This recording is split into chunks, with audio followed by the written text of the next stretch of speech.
The design principles, they're the same whether it's interior design or exterior design. And as gardeners, we're all exterior designers. So, unity. How do you unify a landscape or a garden? You usually do it by having a theme for your bed lines. You're all familiar with rectilinear, diagonal, which is taking that rectangle and just putting it on a 45-degree angle. You're familiar with curvilinear. You might not be familiar with arc and tangent, and that is just combining curved lines with straight lines. And it is a theme that is often used for herb gardens. You want to add some rhythm to your garden so that your eye just walks, well, I don't know if walk is the right way, but your eye will go through the garden at a comfortable pace. Now, everything in this garden is pink. So there's repetition with the pink. But if you look closely, you'll notice that the blossom types are different.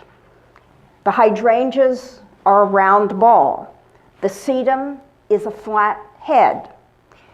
There's another kind of hydrangea over here, and that's a lace cap instead of the ball.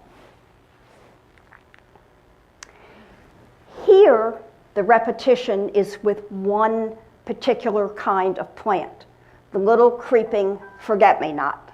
And when that's in bloom at the beginning of June, it's really spectacular. Now, if you have too much repetition, it'll get boring. So you need some contrast. When I was talking about foliage before and what the form was, this is really very boring because the leaves of the daylilies and the leaves of the grasses, they're all linear. So you need to add a different form in order to make it interesting. That's a shade garden. The only flowers you see are some white begonias. But you have variegation, you have different textures, different forms. That's a fun garden. And of course you want balance. Now there are two types of balance. Symmetrical. So that's in front of my garage. There are 5 pots, and they are symmetrical. And then I have a giant sedum called T-Rex, just like the dinosaur, on either side. This is asymmetrical. You have alchemilla upper left, and you have alchemilla lower right. And of course, you have to have a focal point. A bird bath. That's a very traditional kind of focal point. But a plant can be a focal point. A great big white flowering perennial, that is Cranby cordifolia. It looks like baby's breath on steroids. Wow. Because it will grow 6 feet high. Wow. When the petals fall off, you have this beige architectural structure. I do have it in my garden, and I leave it up until it falls over. Now, scale. You always want to remember that something that looks large in the store will look small outside. It's amazing what a difference it makes.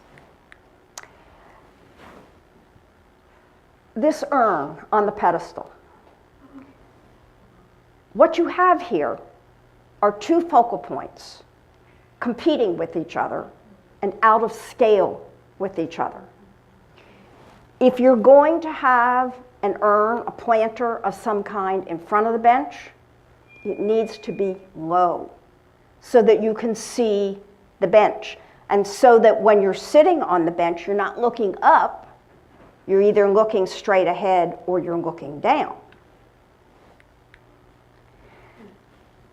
What's out of scale here is that you're missing a layer.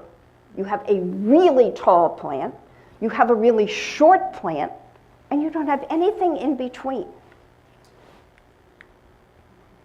And if you have a background like this, you want to use some of the largest plants you can find in the garden, because otherwise they're just going to get lost.